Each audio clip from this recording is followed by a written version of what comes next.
Ground water source যে চ্যাপ্টারটা ছিল বা টপিক 3 ছিল, তো টপিক 3 একটা লাস্ট ডিজাইন পোর্শন নিয়ে আমরা আলোচনা করব, সেটা হলো ওয়েল ডিজাইন। তো ওয়েল ডিজাইনের আগে কিছু জিনিস আমরা একটু পুনরায় মনে করার চেষ্টা করব। গ্রাউন্ড ওয়াটার অ্যাকুইফার কি? তো গ্রাউন্ড ওয়াটারটা কি? যে water available in the saturation zone is non ground water.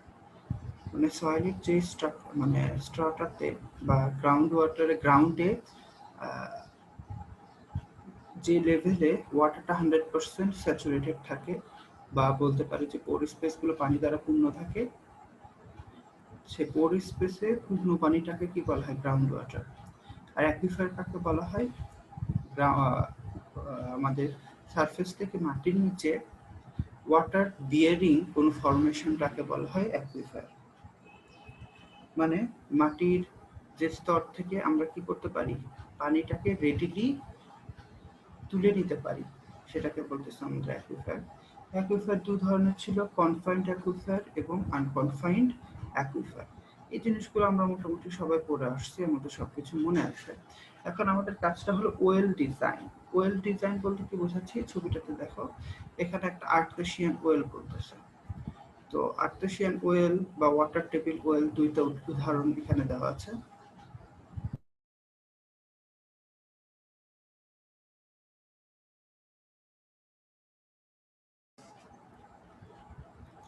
আমাদের কোনো একটা কনফাইনিং বেডের দ্বারা কনফাইন কোনো লেয়ারের মধ্যে যদি আমার ওয়াটার থাকে এবং ওয়াটার বেয়ারিং ফরমেশন থাকে, সেই ওয়াটার বেয়ারিং ফরমেশনটাকে বলা হয় কনফাইন্ড অ্যাকুইফার।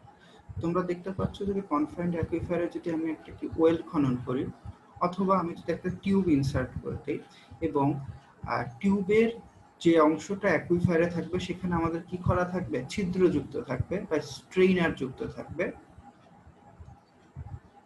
এই কনফিগারেশনে দেখা যাবে যে আমার পিজোমেট্রিক ওয়াটার লেভেল যদি গ্রাউন্ড সারফেসের উপরে থাকে, তখন দেখা যাবে এই ওয়াটারটা আপনি বের হয়ে চলে আসবে, গ্রাউন্ড সারফেসে বেরিয়ে আসবে। কিন্তু পিজোমেট্রিক ওয়াটার লেভেলটা যদি আমার গ্রাউন্ড ওয়াটারের নিচে থাকে, গ্রাউন্ড লেভেল বা সারফেস লেভেলের নিচে থাকে, তখন আমাদের কি করতে হবে? ওয়াটারটাকে এক্সট্রাক্ট করে টেনে তুলে নিয়ে আসতে হবে। কারণ পিজোমেট্রিক ওয়াটার লেভেল মানে কি?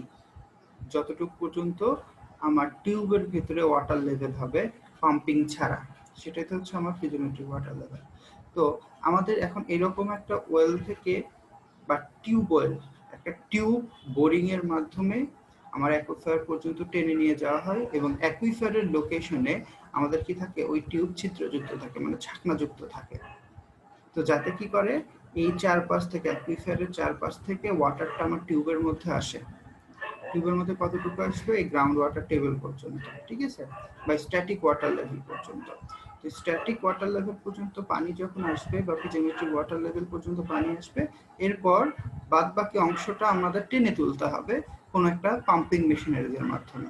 সেটা তোমার সাবমার্সিবল পাম্প হইতে পারে, টারবাইন পাম্প, সেন্ট্রিফিউগাল পাম্প হইতে পারে, অথবা আমাদের কি রুরাল কমিউনিটিতে বাংলাদেশে খুব প্রচলিত একটা পাম্প হইল হ্যান্ড পাম্প, ঠিক আছে। তো লো ইনকাম কমিউনিটিতে এইরকম ওয়াটারটাকে টিউবের মধ্যে থেকে বের করে নিয়ে আসার জন্য আমাদেরকে হ্যান্ড পাম্প ব্যবহার করতে হয়। তো আজকে আমরা একটা ওয়েল ডিজাইন করব, বা সিম্পলি বলবো টিউব ওয়েল ডিজাইন করব। তো টিউব ওয়েল ডিজাইনের ক্ষেত্রে কি কি জিনিস মাথায় রাখতে হবে?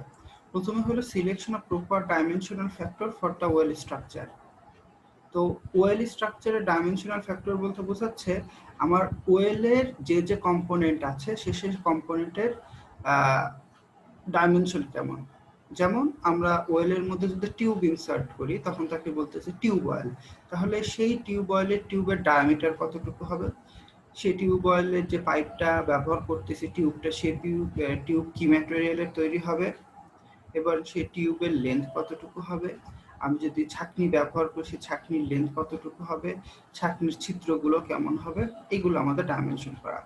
Choosing the material to be used in the construction, এবং কি ম্যাটেরিয়ালটা ব্যবহার করব আমরা কি জিআই পাইপ ব্যবহার করব, নাকি আমরা পিভিসি পাইপ ব্যবহার করব, এক্সেট্রা। তারপর বলছে good design should assure an optimum combination of. একটা গুড ডিজাইনে কি কি একটা অপটিমাম কন্ডিশনটা কি হবে? পারফরমেন্স থাকবে হাই, মানে highest yield with minimum drawdown. তোমরা যেন পাম্প করার পর আমাদের স্ট্যাটিক ওয়াটার লেভেল নিচ দিকে নেমে যায়, ঠিক আছে? আর এই ড্রডাউনটা যাতে মিনিমাম হয়, কিন্তু এর জন্য আমি অত্যধিক বেশি পরিমাণ পানি যাতে পেতে পারি। লং সার্ভিস লাইফ, এই টিউবওয়েল যাতে আমার একটা সার্টেন ডিজাইন পিরিয়ড পর্যন্ত আমাদের সার্ভিস দেয়। রিজনেবল শর্ট টার্ম এবং লং টার্ম কস্ট। তো যে ইনিশিয়াল কস্টটা হয়, মানে আমাদের ওই প্রজেক্টটা এক্সিকিউট করার জন্য বা স্ট্যাবলিশ করার জন্য যে কস্ট, বা লং টার্ম কস্ট মানে তাকে মানে ইন অপারেশনে রাখা, মেইনটেইন করা, এর জন্য যে কস্ট, সবগুলো যাতে আমাদের রিজনেবল লিমিটের মধ্যে থাকে। তো আমরা এখানে যদি একটা খেয়াল করি, এইটা তোমরা দেখলেই বুঝতে পারবা যে আমাদের এটা হলো ল্যান্ড সারফেস।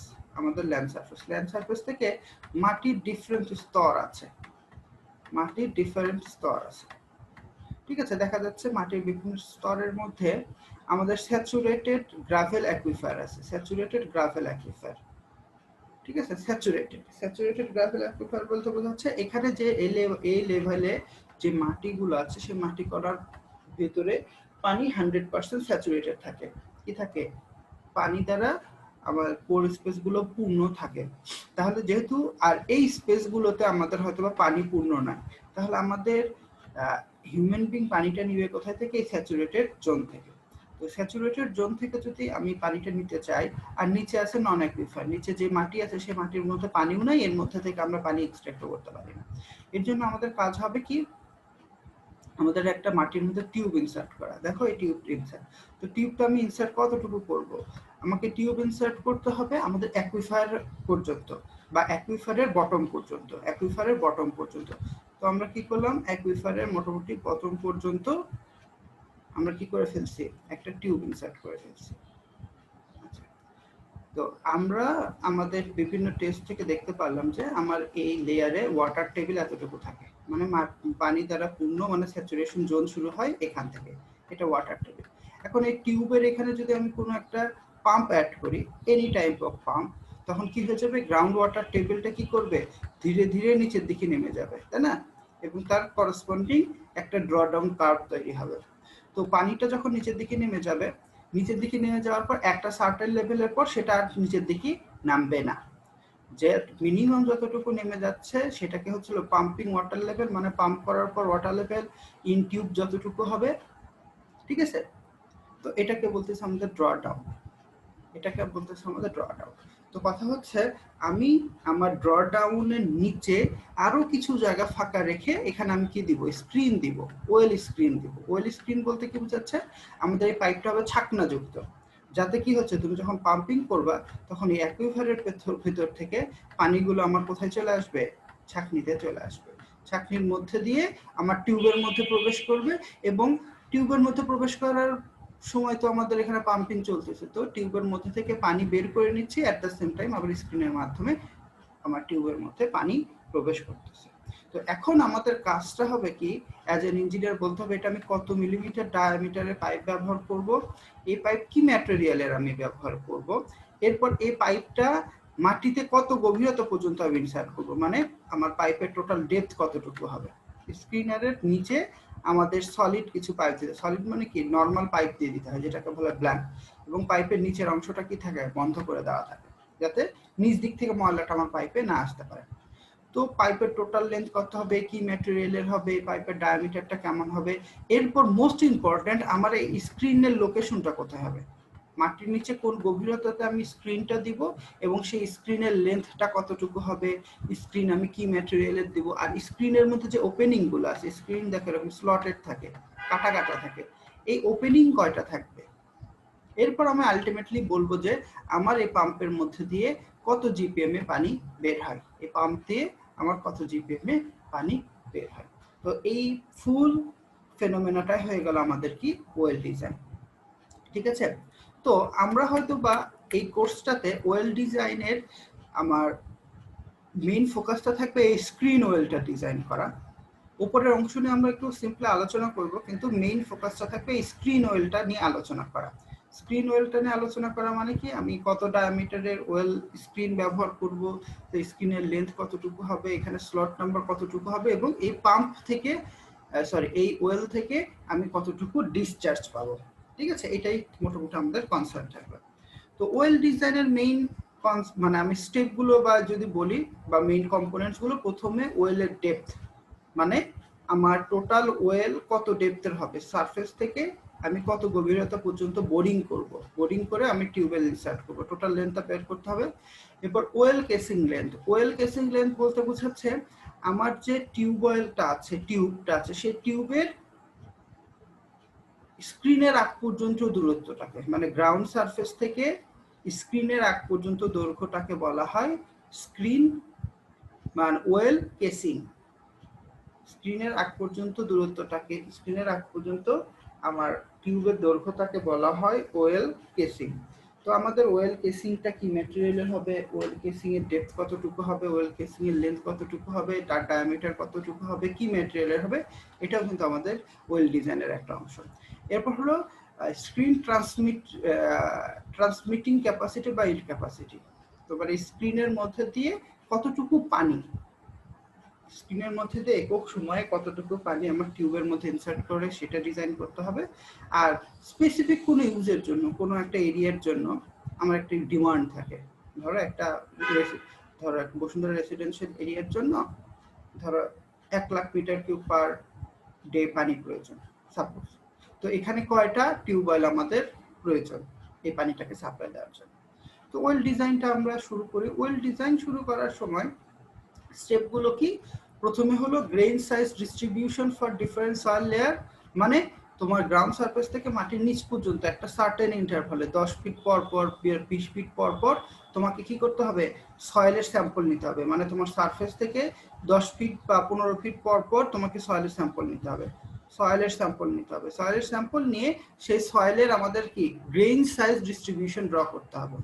আচ্ছা, এই গ্রেন সাইজ, ডিফারেন্ট লোকেশনের গ্রেন সাইজ ডিস্ট্রিবিউশন থেকে আমরা আইডেন্টিফাই করব আসলে আমাদের অ্যাকুইফারটা কত ডেপথে আছে, অ্যাকুইফারটা কত ডেপথে আছে। যেমন ধরো সারফেস ওয়াটার থেকে 10 ফিট 10 ফিট 10 ফিট 10 ফিট এরকম করে আমি একটাকে টেস্ট বোর করা হয়। মানে তুমি যেই জায়গাটাতে টিউবওয়েল তৈরি করবা ঠিক তার পাশেই একটা আমাদেরকে নর্মাল একটা বোরিং করা হয়, নর্মাল একটা বোরিং করা হয়। তো বোরিংটা হয় কি, সিম্পল ছোট সাইজের একটা বোরিং করা হয়, বেশি বড় ডায়ামিটারের না। তো দেখো যে বোরিংটা যেটা করা হয় সেটা হলো মোটামুটি 37 মিলিমিটার ডায়া একটা বোরিং করা হয়, ছিদ্র করা হয় মাটিতে, যা 37 মিলিমিটার ডায়া, এবং মাটিতে প্রতি 10 ফিট ইন্টারভাল পর পর আমি সয়েলের স্যাম্পল নিই। সয়েলের কি নেই, আমরা স্যাম্পল নিই। ধরো সারফেস থেকে 10 ফিট পর এখানকার সয়েলটা আমি কালেক্ট করলাম, তারপর 10 ফিট পর, তার 10 ফিট পর, এরকম করতে করতে অনেক দূর পর্যন্ত আমি কি করলাম, সয়েলের স্যাম্পল নিলাম। তো সয়েলের স্যাম্পল নিয়ে আমি সেই সয়েলের গ্রেন সাইজ অ্যানালাইসিস করলাম। সেখান থেকে আমি আইডেন্টিফাই করতে পারবো আমার আসলে পানি ওয়াটার বিয়ারিং ফর্মেশনটা কোথায় আছে, বা আমি আইডেন্টিফাই করতে পারবো আমার অ্যাকুইফারের ডেপথ। তো অ্যাকুইফারের ডেপথটা তো আমাদের অ্যাজ এন ইঞ্জিনিয়ার বের করে নিতে হবে। তো সয়েল টেস্টের মাধ্যমে আমরা কি করতে পারি, অ্যাকুইফারের ডেপথটাকে লোকেট করতে পারি। এরপর আমাকে ডিজাইন করতে হবে এই কেসিংটা, মানে স্ক্রিনের আগ পর্যন্ত যে লেন্থটা আছে সেই কেসিংটা আমাকে ডিজাইন করতে হবে। মানে এই ডায়ামিটারটা আমি কত দিব। তো যেটা আমি টেস্ট বোর করলাম সেটা কি ছিল, মাত্র 37 মিলিমিটার ডায়ামিটারের একটা টেস্ট হোল। ঠিক তার পাশেই এক্স্যাক্টলি যেখানে আমি টিউবওয়েল বসাবো সেই জায়গাটাতে আমি কি করলাম, কেসিং এর ডিজাইন করলাম। কেসিং এর ডিজাইন মানে কি, তুমি ধরে নিলে আমি কত ডায়ামিটারের পাইপ বসাবো, বা কেসিং এর লেন্থ ডায়ামিটার কত হবে, কেসিং এর ম্যাটেরিয়াল কতটুকু হবে। আর যেহেতু তোমার ধরো এই লেভেলে এসে তুমি চেক করলা, যে তুমি পাইলা যে এখান থেকে তোমাদের কি আছে, অ্যাকুইফার আছে, তাহলে তোমাকে কি মনে করতে হবে, এর অ্যাকুইফারের উপর পর্যন্ত অবশ্যই কি থাকতে হবে, আমাদের কেসিং পাইপ থাকতে হবে। তো এইসব চিন্তা করে তুমি কেসিং পাইপের লেন্থ বের করলা। এবার determination of the strainer length, তারপর তুমি স্ট্রেইনারের লেন্থটা আইডেন্টিফাই করবা। কারণ পুরো অ্যাকুইফার জুড়েই কিন্তু কি থাকে না, স্ট্রেইনার থাকে না, অ্যাকুইফারের একটা সার্টেন লেন্থ পর্যন্ত আমাদের অ্যাকুইফার থাকে। তো সেই অ্যাকুইফারের লেন্থটা তুমি বের করলাম। এরপরে এই অ্যাকুইফারের স্ট্রেন সাইজ বের করবো, বা স্লট ওপেনিং, যে এখানকার যে ছিদ্রগুলো আছে সেই ছিদ্রের ওপেনিং গুলো কত। এরপর কি করতে হবে, এই অ্যারেঞ্জমেন্টের জন্য তো একটা সার্টেন গভীরতা পর্যন্ত কেসিং, তারপরে স্ট্রেইনার, এবং স্ট্রেইনারের নিচে আবার ব্ল্যাঙ্ক পাইপ, মানে একটা পাইপ কিন্তু যার পাইপের মাথাটা বন্ধ থাকবে যাতে নিচ দিক থেকে ময়লা না আসে। তো এই ব্ল্যাঙ্ক পাইপ অ্যারেঞ্জমেন্টের জন্য তোমার পাইপের মধ্যে দিয়ে বা তোমার টিউবের মধ্যে দিয়ে কতটুকু ইল্ড হচ্ছে বা ওয়াটার বের হয়ে যাচ্ছে সেটা তুমি কি করলা, ডিটারমাইন করলা। এটা হলো স্টেপ বাই স্টেপ।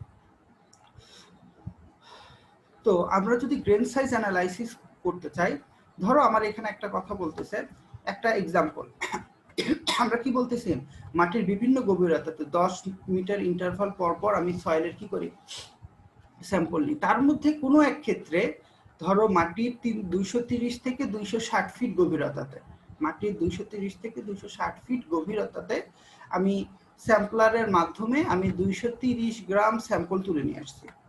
মানে সারফেস থেকে 230 বা 260 এই গভীরতার মধ্যে থেকে 230 মিটার নিচ থেকে এবং 260 মিটারের মাঝামাঝি লোকেশন থেকে আমি কি স্যাম্পল কালেক্ট করছি।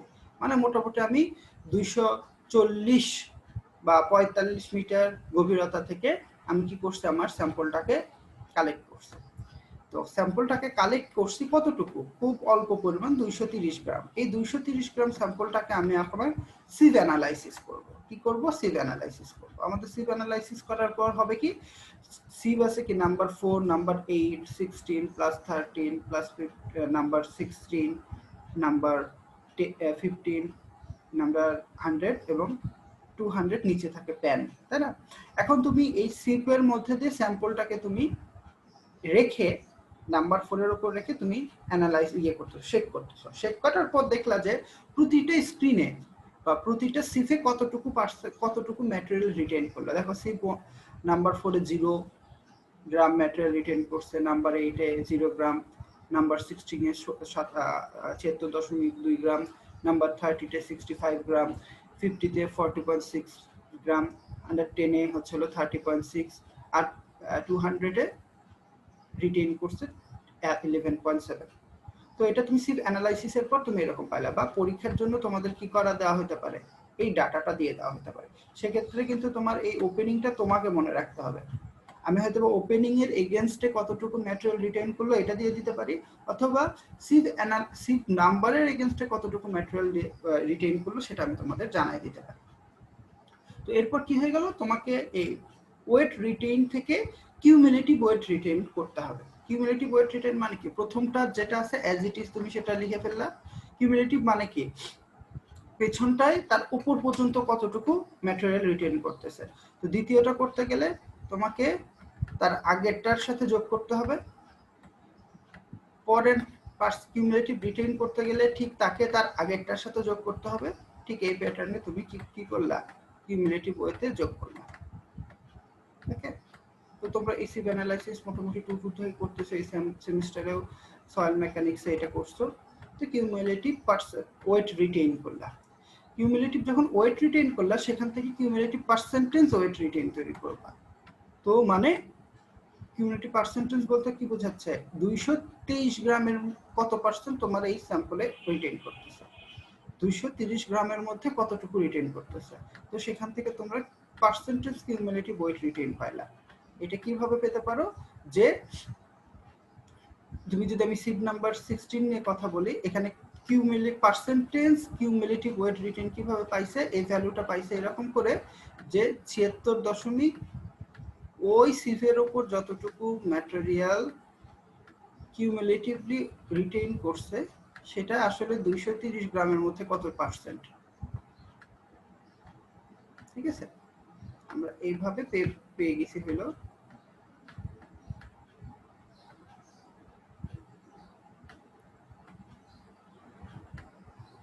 আমরা এই ফর্মুলাটাকে ব্যবহার করে পেয়ে গেছি 33.3%। ওকে, তো আমরা পার্সেন্টেজ কিউমুলেটিভ ওয়েট রিটেইন বের করলাম, এখান থেকে পার্সেন্টেজ ফাইনার বের করব। পার্সেন্টেজ ফাইনার মানে কি, 100% থেকে কতটুকু ফাইন।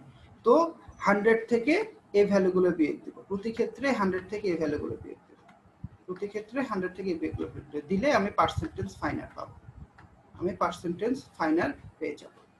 তো পার্সেন্টেজ ফাইনার যদি পাই, তাহলে এখন পর্যন্ত আমরা হয়তো অল্প কয়টা প্যারামিটার শিখছি, যেরকম ওই সয়েলের এফএম কত, ফাইননেস মডুলাস কত, তাই না, এফএম কত। তো এফএম বের করার জন্য আমাদের ফর্মুলা আছে, তোমাদের হয়তো বা মনে থাকতে পারে। তো এফএম বের করার ফর্মুলাটা হলো fineness modulus FM is equal to cumulative percentage retain or number sieve 4, 8, 16, 30, 50 and 100 divided by 100। তো তোমাকে কি করতে হবে, কিউমুলেটিভ ওয়েট রিটেইন যেটা আছে এটার মধ্যে সিপ নাম্বার 4, সিপ নাম্বার 8, 16, 30, 50 এবং 100 এখানে যে ভ্যালুগুলো আছে এই ভ্যালুগুলোকে তুমি কি করবা, সিম্পলি যোগ করে দিবা, যোগ করে দিয়ে তাকে 100 দ্বারা ভাগ করবা। এখন এর মধ্যে যে এগুলোকে বলে স্ট্যান্ডার্ড সিপের বাইরে যদি ধরো নিচে প্যান লেখা থাকতেছে, যখন নিচে 200, এগুলো কিন্তু স্ট্যান্ডার্ড না। যেহেতু স্ট্যান্ডার্ড না, ওই জন্য বাইরে যেগুলো স্ট্যান্ডার্ড গুলোকে যোগ করে তাকে 100 দ্বারা ভাগ করলে তুমি কি পেয়ে যাবা, এফএম পেয়ে যাবা। তাহলে তুমি মাটির 230 থেকে 60 ফিট গভীরতাতে যে মাটিটা পাইছো তার এফএমটা তুমি সহজে বের করতে পারবা। এখন এর জন্য তোমাদের গ্রেন সাইজ ডিস্ট্রিবিউশন কার্ভটা ড্র করতে হবে। গ্রেন সাইজ ডিস্ট্রিবিউশন কার্ভটা কিভাবে ড্র করতে হবে, এটা একটা সেমিলগ গ্রাফ পেপারে। সেমিলগ গ্রাফ পেপারটা এমন হবে যে এক্স অ্যাক্সিসে থাকবে তোমার সিপ ওপেনিং, এক্স অ্যাক্সিসে থাকবে সিপ ওপেনিং লগ স্কেলে, আর ওয়াই অ্যাক্সিসে থাকবে পার্সেন্টেজ ফাইনাল। তো নাম্বার 4 এর জন্য সিপ ওপেনিং জানো, নাম্বার 8 এর জন্য সিপ ওপেনিং, 16 এর জন্য, 30 এর জন্য, নাম্বার 50 এর জন্য, 10 এর 100 এর জন্য, 20 এর জন্য তোমার সিপ ওপেনিং গুলো আছে। এখন তুমি সিপ ওপেনিং এর করসপন্ডিং পার্সেন্টেজ ফাইনাল তোমার জানা আছে, প্রতিটা সিপ ওপেনিং এর করসপন্ডিং পার্সেন্টেজ ফাইনাল আছে। তোমরা কি করলা, এখানে লগ স্কেলে কি নিলা, সিপ ওপেনিংটা নিলা। এখানে দেখো আমরা শুরু করতেছি 10 থেকে, 10 যদি হয় লগ স্কেলের এখানে হবে 1, ঠিক তারপরেরটা হয়ে যাচ্ছে 0.1, তারপরেরটা হবে 0.001, মানে 10 গুণ করে কমিয়ে ধরছি। এরপর আমি কি করলাম, এখানে যে সিপ ওপেনিং যেটা ধরছি 4.75 এর জন্য 4.75, দেখো এখানকার ভ্যালু আছে এটা 1, 2, 3, 4, 4.75 এর জন্য মোটামুটি আমাদের পার্সেন্টেজ ফাইনাল হলো কত, 100%। ওই জন্য আমি এই পয়েন্টটা নিলাম, ঠিক আছে। তারপর আবার দেখো সিপ ওপেনিং 2.36, 2.36 এর জন্য আমাদের পার্সেন্টেজ ফাইনাল মোটামুটি 100%। তো আমরা sheep opening against cumulative percentage cumulative ওয়েটের ভ্যালুটা আমরা গ্রাফে প্লট করে আমরা একটা স্মুথ লাইন দিয়ে সেই গ্রাফটাকে কি করে দিব, কমপ্লিট করে দিব। এই গ্রাফটা আমরা ড্র করে ফেলবো, ঠিক আছে, এই গ্রাফটা ড্র করে ফেলবো। তো এটাই হয়ে যাবে আমাদের কি, grain size distribution curve of the sample, grain size distribution curve of the sample. তো এটাকে আবার কি বলা হয়, এখানে ফরমেশন লেভেলের স্যাম্পল বা ফরমেশন বলা হয়, ফরমেশন।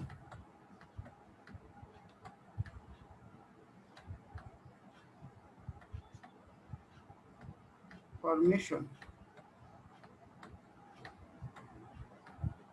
এটাকে বলা হয় ফরমেশন, মানে এক্সিস্টিং তোমার সয়েলের কি অবস্থা, ঠিক মাটির এই গভীরতাতে সয়েলটা কেমন তোমার, তো সয়েলের এক্সাক্ট প্রপার্টি বা ওখানকার ফরমেশনের প্রপার্টি বা ফরমেশন লেভেলের সয়েলের তুমি কি করলা, গ্রেড সাইজ মানে গ্রেন সাইজ ডিস্ট্রিবিউশন কার্ভ করো। এই গ্রেন সাইজ ডিস্ট্রিবিউশন কার্ভ এট এ টাইম তুমি এফএম বের করতে পারছো, তারপর আবার গ্রেন সাইজ ডিস্ট্রিবিউশন কার্ভ করছো। এখন এই গ্রেন সাইজ ডিস্ট্রিবিউশন কার্ভ থেকে তোমাদের কয়টা প্রপার্টি বের করতে হবে। প্রপার্টি গুলো হয়ে গেল যে এই গ্রেন সাইজ ডিস্ট্রিবিউশন থেকে বা ওই সয়েল, ওই গভীরতার সয়েলের জন্য D60 তোমাকে বের করতে হবে। D60 বলতে বোঝাচ্ছে পার্সেন্টেজ ফাইনাল 60% এর জন্য আমাদের সিভের ওপেনিং কত, সিভের ওপেনিং বা বলতে বোঝাচ্ছে বা ম্যাটেরিয়াল কত, বা বলতে পারছে 60% ম্যাটেরিয়াল কোন সাইজের চেয়ে ছোট, 60% ম্যাটেরিয়াল কোন সাইজের চেয়ে ছোট, সেটা হলো D60। তো D60 কিভাবে পাবো, আমার যে ফরমেশনের যে কার্ভটা তৈরি করলাম সেই কার্ভে D60 মানে 60% ফাইনালের জন্য আমার যতটুকু ওপেনিং আছে, সিভ ওপেনিং যতটুকু আছে সেটাই হয়ে যাবে আমার D60। At the same time আমি D10 ব্যবহার বের করতে পারি এবং D30 ব্যবহার করতে পারি। D10 মানে কি 10% ফাইনালের জন্য সিভ ওপেনিং কত, আর D30 মানে কি 30% ফাইনালের জন্য আমার সিভ ওপেনিং কত। এরপর আমরা ইউ বের করব, যেটাকে বলা হয় ইউনিফর্মিটি কোএফিশিয়েন্ট, যেটা কিনা D60 বা D60 আর D10 এর একটা কি রেশিও। তো D60 এর ভ্যালু দেখলাম আমরা 1.4 আর D10 এর ভ্যালু দেখলাম 0.22, দ্যাটস ওয়াই ইউ এর ভ্যালু তোমার 6.36। আচ্ছা, তো আজকে আমাদের প্রথম কাজটা হবে 6.36। তো এরপর তোমাদের একটা টেবিল তৈরি করতে হবে। টেবিলটা হলো এরকম, তো তুমি কয়টা গভীরতাতে স্যাম্পল নিছো। তুমি দেখো মাটিতে 10 ফিট ইন্টারভাল পরপর, একটা ইন্টারভাল পরপর তুমি 1 2 3 4 5 6 7, তোমার অভিজ্ঞতা আছে যে তুমি যেখানে ওয়েল খনন করতেছো সেখানে 230 ফিটের উপরে, সারফেস থেকে 230 ফিটের উপরে আসলে কোনোভাবে পানি পাওয়ার সম্ভাবনাই নাই। ওই জন্য তুমি মাটি থেকে 10 ফিট ইন্টারভালে টেস্ট না করে তুমি শুরুই করছো 230 ফিট থেকে শুরু করছো। এরপর 230 থেকে 260 ফিটে একটা স্যাম্পল নিছো, 260 থেকে 290 তে একটা স্যাম্পল নিছো, 290 থেকে 300 তে একটা স্যাম্পল নিছো। এরকম স্যাম্পল নিয়ে প্রতিটা লেয়ারের জন্য তুমি কি বের করবা, এফএম। আগের প্রসিজারে, এই প্রসিজারে এটাতে একটা স্যাম্পলের জন্য, একটা গভীরতার স্যাম্পলের জন্য তুমি কি করছো, এফএম বের করছো, তাই না? তো প্রতিটা স্যাম্পলের জন্য এফএম বের করবা এবং সবার জন্য D10, D30, D60 আবার ইউও বের করবা। ইউনিফর্মিটি কোএফিসিয়েন্টটা তোমাকে কি করতে হবে, বের করতে হবে। এরপর প্রতিটা স্যাম্পলের জন্য আমরা percentage coarse sand, percentage medium sand এবং পার্সেন্টেজ ফাইন স্যান্ড বের করবো। পার্সেন্টেজ ফাইন স্যান্ড বলতে বোঝাচ্ছে আমাদের MIT ক্লাসিফিকেশনে বলতেছে কোনো সয়েল গ্রেন সাইজ যদি 0.06 মিলিমিটার থেকে ছোট হয় সেই সয়েলটাকে বলা হয় সিল্ট বা ক্লে। আর যদি 0.06 থেকে 2 মিলিমিটারের এই রেঞ্জের মধ্যে কোনো সয়েল গ্রেইন থাকে সেটাকে বলা হয় ফাইন স্যান্ড। তো এরকম করে আমাদের একটা লিমিট দেওয়া আছে।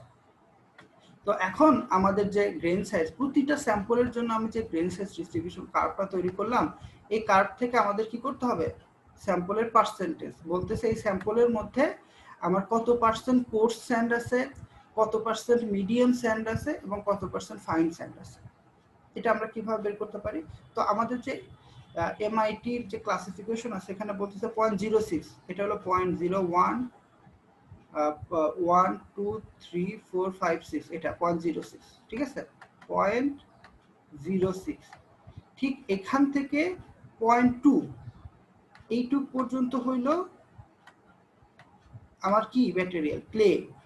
এবার 0.2 থেকে 0.6 পর্যন্ত, 0.2 থেকে 3 4 5 6, 0.6 পর্যন্ত ম্যাটেরিয়ালটা হয়ে গেল আমার কি মিডিয়াম স্যান্ড। এবং 0.6 থেকে 2 পর্যন্ত, 0.6 থেকে ডিরেক্টলি 2 পর্যন্ত এই স্যাম্পলটা হয়ে গেল আমাদের কি কোর্স স্যান্ড। আর 2 মিলিমিটার থেকে বড় যেগুলো সেগুলোকে বলা হয় আমাদের কি ফাইন গ্রাফে। তো কথা হলো পার্সেন্টেজটা কিভাবে পাবো? তো আমাকে যদি বের করতে হয় কোর্স স্যান্ড, তাহলে আমার লিমিটটা কত, 0.6 থেকে 2%। তাহলে আমাকে কি করতে হবে, এখানে 0.2 মিলিমিটার আর এখানে 0.6 মিলিমিটার আগে আইডেন্টিফাই করতে হবে। করার পর এখান থেকে একটা ভার্টিক্যাল লাইন ড্র করতে হবে।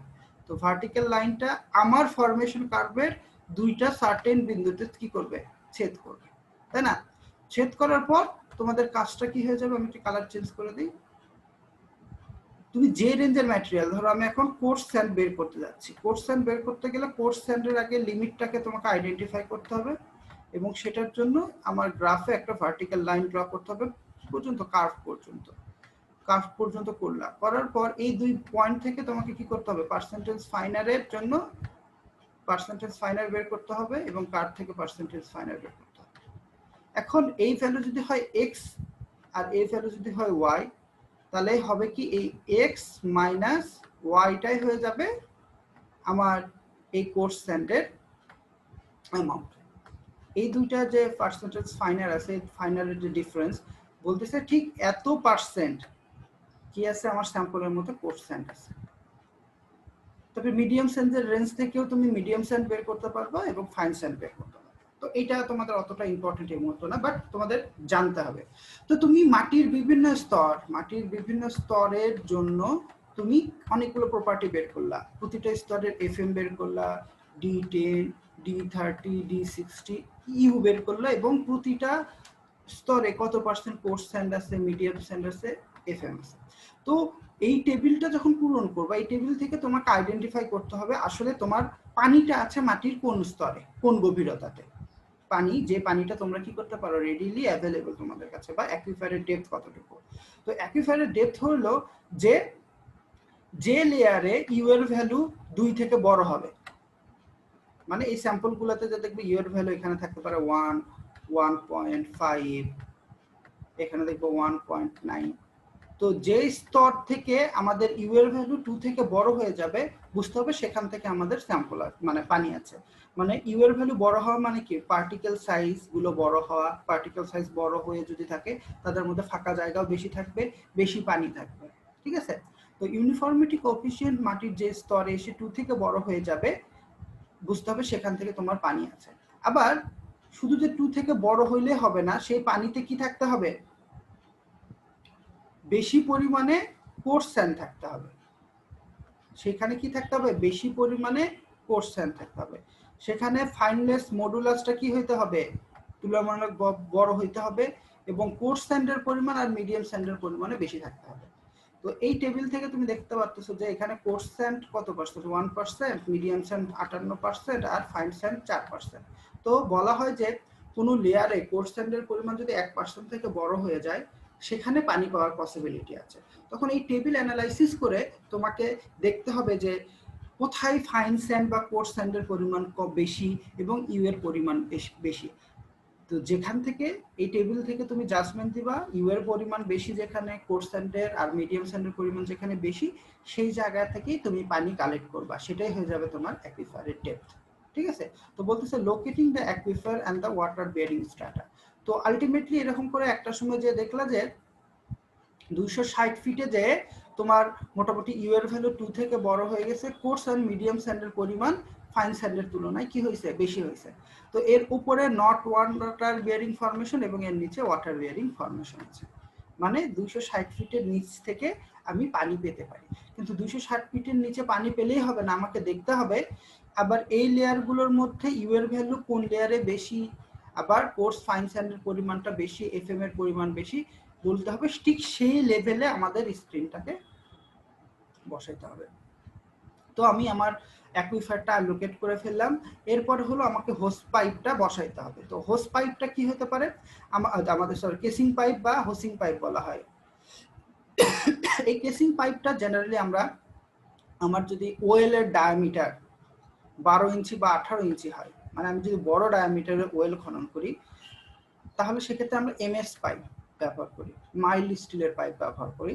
আর যদি আমরা ছোট চিকন ডায়ামিটারের পাইপ তৈরি করতে চাই, ধরো 4.5 থেকে 6 ইঞ্চি ডায়ামিটারের যদি আমি ওয়েল তৈরি করতে চাই বা পাইপ তৈরি করতে চাই, তখন আমার পাইপের ডায়ামিটার কম দিলেও চলবে। সেক্ষেত্রে করতে গেলে তখন আমি আর এমএস পাইপ ব্যবহার না করে ইউপিভিসি পাইপ ব্যবহার করব। মানে ইউপিভিসি পাইপ ব্যবহার করা যেতে পারে যদি ছোট ডায়ামিটারের আমরা ওয়েল খনন করি। তো এর লেন্থটা, কেসিং এর লেন্থ কতটুকু হবে, তো কেসিং এর লেন্থটা হবে কি, প্রথমে আমাকে আইডেন্টিফাই করতে হবে আমার ওয়েল স্ক্রিনটা কোথায় থাকবে, বা আমাদের প্রথমে চিন্তা করতে হবে আমাদের অ্যাকুইফারটা কতটুকু। আমার অ্যাকুইফার যদি এতটুকু হয়, তো অ্যাকুইফার হলে ওয়েল স্ক্রিন যেখানে দেবো তার উপর পর্যন্ত আমাদের কি থাকবে, কেসিং থাকবে। তো কেসিংটা আমরা কিভাবে পেতে পারি, আমরা কোনোভাবে যদি স্ট্যাটিক ওয়াটার লেভেল জানতে পারি, মানে জোন অফ স্যাচুরেশন যেখান থেকে শুরু হয়েছে সেটাকে বলতেছি স্ট্যাটিক ওয়াটার লেভেল। তো স্ট্যাটিক ওয়াটার লেভেল প্লাস আমাদের ড্র ডাউন ঘটে। আমরা কি জানি, পাম্পিং করলে আমাদের টিউবের মধ্যে ওয়াটার লেভেল নেমে যায়, যেটাকে বলা হয় ড্র ডাউন। তো আমাদের ড্র ডাউনটা আইডেন্টিফাই করতে হবে। তো সেই ড্র ডাউনটা আমি কি করে দিলাম, এর সঙ্গে অ্যাড করে দিলাম। এরপরে আমার যে কাজটা হবে, এই ড্র ডাউনের সঙ্গে আমাকে ইয়ারলি একটা ফ্লাকচুয়েশন, মানে আমরা কি বলি বছরে বছরে আমাদের ওয়াটার লেভেল কি হয়ে যাচ্ছে, নেমে যাচ্ছে, এই কথা বলি না। মানে এই স্ট্যাটিক ওয়াটার লেভেলটাই বছরে বছরে নিচে নেমে যাচ্ছে, তাহলে আলটিমেটলি পুরো কেসিং পাইপটার লেন্থ বেড়ে যাচ্ছে। মানে এই বছর যখন ওয়াটার লেভেল এখানে ছিল, দ্বিতীয় বছর এসে মানে গ্রাউন্ড ওয়াটার টেবিল এরকম আছে, স্ট্যাটিক ওয়াটার লেভেল, তাহলে এতটুকু নেমে গেল না। তো কথা হলো আমাদের ডিজাইন পিরিয়ডে আমাদের ওয়াটার লেভেল কতটুকু কমে যাবে সেটা আমাদের জানতে হবে। সেটাই বলতেছে average rate of water level declination per year divided গুণন ডিজাইন পিরিয়ড। তাহলে প্রতি বছর যদি বলে 1 ইঞ্চি করে ওয়াটার টেবিল নেমে যায়, তাহলে যদি আমার ওয়েলের ডিজাইন পিরিয়ড 10 বছর হয়, তাহলে আমাকে কি করতে হবে, 10 গুণন 1 ইঞ্চি মানে 10 ইঞ্চিকে অ্যাড করতে হবে। এরপর সেফটির জন্য আমি আরো কি করতে পারি, 10 থেকে 15 ফিট অ্যাড করতে পারি, সেফটির জন্য 10 থেকে 15 ফিট অ্যাড করতে পারি। এরপরে থাকবে আমাদের স্ক্রিনার। ওকে, তাহলে এখন স্ক্রিনার যখন আমি ডিজাইন করতে যাব, আমার খেয়াল রাখতে হবে স্ক্রিনার কোথায় থাকে। স্ক্রিনার থাকে আমার যে অ্যাকুইফায়ার আছে, ওয়াটার ফর্মিং বিয়ারিং লেয়ার আছে, এই বিয়ারিং লেয়ারের মাঝখানে আমাদের কি থাকবে, স্ক্রিনটা থাকবে। আমার কি থাকবে, স্ক্রিনটা থাকবে। এখন আমাদের একটা কথা বলতেছে এখানে, দেখো রিকমেন্ডেশন আছে, স্ক্রিনের লেন্থ কতটুকু হবে, এই ওয়েল স্ক্রিনের লেন্থ কতটুকু হবে তোমাদের জন্য, এই পার্টটা হলো ইম্পর্টেন্ট। স্ক্রিনের লেন্থ কতটুকু হবে বলতেছে, অ্যাকুইফারের থিকনেস যদি 25 ফিটের কম হয়, তাহলে সে অ্যাকুইফারের টোটাল থিকনেসের 70% আমি স্ক্রিন দিব। মানে এটা যদি 25 ফিট থেকে, এই গভীরতা যদি 25 ফিট থেকে ছোট হয়, তাহলে এই 25 ফিটের 70% হবে কি আমার স্ট্রেইনারের লেন্থ। আর যদি 25 থেকে 50% হয়, 50 ফিট হয় অ্যাকুইফারের থিকনেস, তাহলে এই 25 বা 50-এর অ্যাকচুয়ালি ধরো 40 ফিট আমার হলো, এই অ্যাকুইফারের ডেপথ হলো 40 ফিট। তখন আমাদের কি করতে হবে, এই 40 ফিটের 75% লেন্থ হবে স্ট্রেইনারের লেন্থ।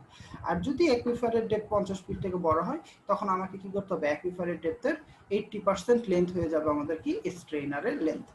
তো আমি স্ট্রেইনারের লেন্থটা আমরা আইডেন্টিফাই করতে পারলাম। স্ট্রেইনারটা থাকবে কোথায়, অ্যাকুইফারের মধ্যে, এর উপরের অংশটা হলো আমাদের কেসিং পাইপ, আর স্ট্রেইনারের লেন্থ আমরা পাইলাম।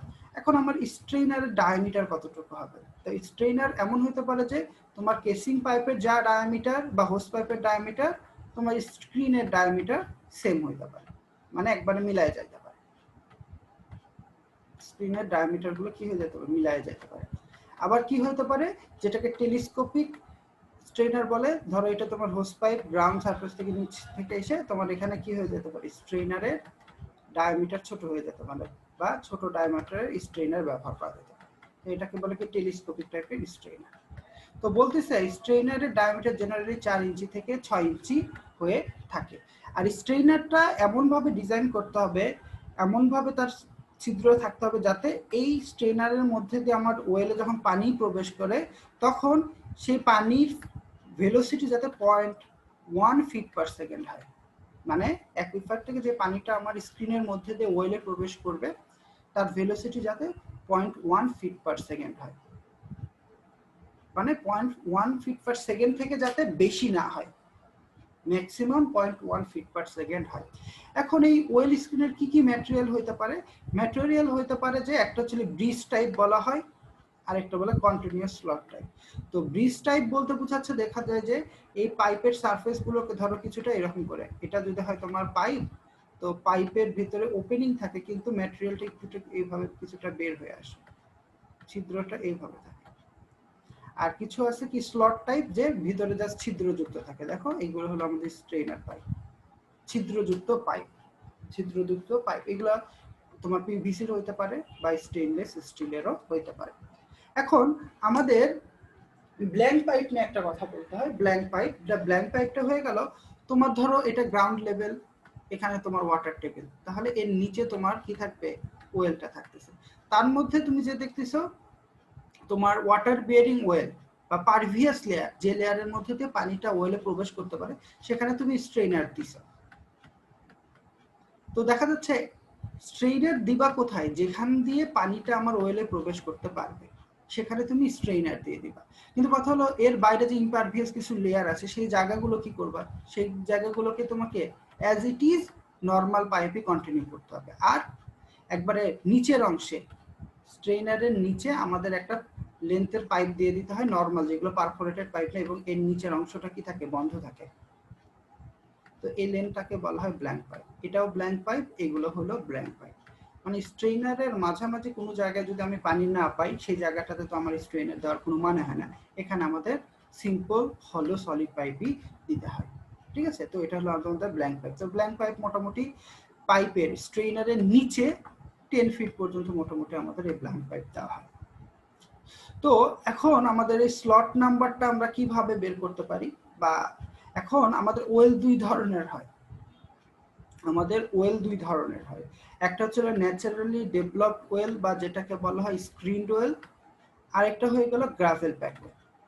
তো ওয়েল আমাদের অ্যাকচুয়ালি দুই ধরনের, একটা হলো ন্যাচারালি স্ক্রিনড ওয়েল, আর একটা হলো গ্রাভেল প্যাক ওয়েল।